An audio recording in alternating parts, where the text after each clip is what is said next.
And our practice of Zen is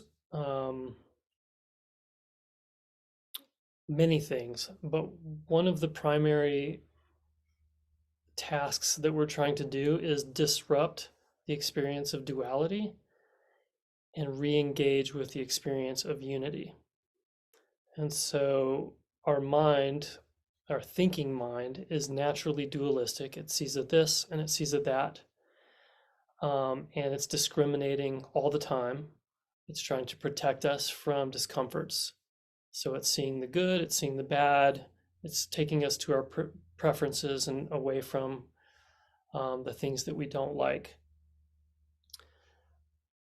And um, and there's room for all of that to exist, but if that's our primary experience of life, we're going to suffer. That's where suffering comes from clinging, aversion, and ignorance, the three poisons.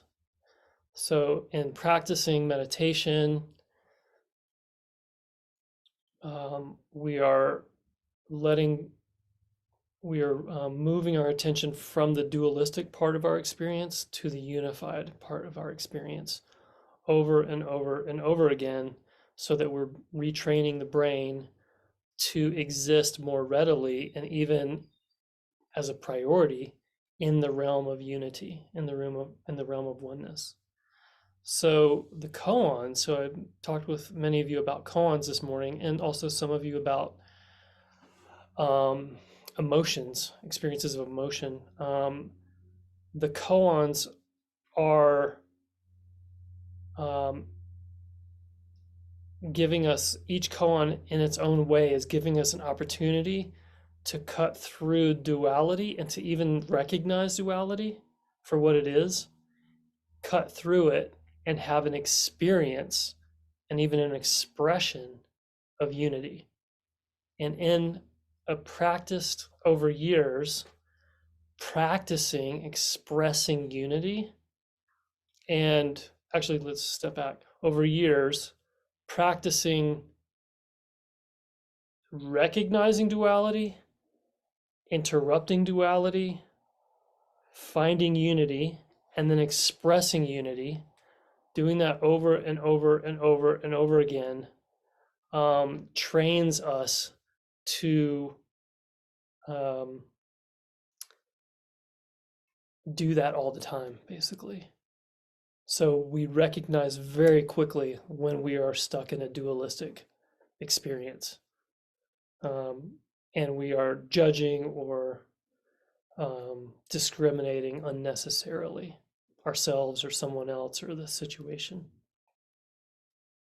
But then it also teaches us how to have an embodied expression of a unified experience over time. So when you go into Dokusan with Roshi, or the Roshis, or Yugen Sensei, and you're presenting your koan, I encourage you to let your self-consciousness relax as much as you can and fully embody the expression of who you are in that koan, whatever the koan is.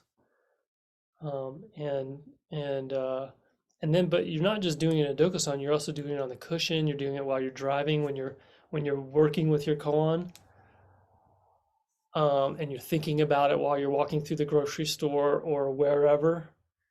There's some part of you that's like, how do I express that? How do I express that? How am I getting stuck in duality here? Seeing a this and a that. How am I being stuck in conceptual mind here and not experiencing my body directly right now? And so you don't have to have the answer figured out when you go into Dokusan. But what you do have to have is the courage to go in and just see what happens. And when you sit down, if you don't have an answer to your koan, just do something. Like just let your body express itself in some way that makes no sense whatsoever.